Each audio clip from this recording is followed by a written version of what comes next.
మన బస్సు అయితే ఒంగోలు నుంచి అయితే హైవేకి అయితే ఎక్కేసింది. మనం ఈవినింగ్ 6:30కి అయితే మనం బస్సు అయితే ఎక్కాం అనమాట.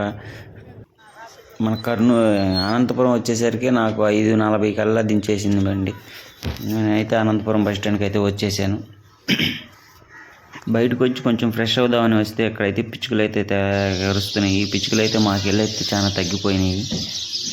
ఒకసారి మీరైతే వినండి ఆ వాయిస్ పిచ్చుకలది. కాసేపు అలా ఉండి అయితే నేనైతే ఫ్రెష్ అప్ అయ్యాను.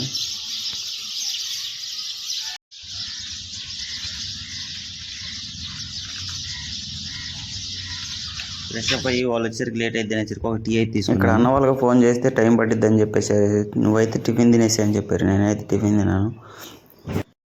తిని వెంటనే మన వాళ్ళకి ఫోన్ చేయగానే ర్యాపిడో అయితే బుక్ చేసి ర్యాపిడోలో అయితే నన్ను ఎక్కిరమ్మన్నారు. నేనైతే ర్యాపిడోలో అయితే ఆటో బుక్ చేశారు. వెళ్తున్నాను. ఎక్కడి నుంచి అయితే 10 కిలోమీటర్లు ఉంటుందంట. ఫైనల్గా మన రిసార్ట్కి అయితే వచ్చేసాం.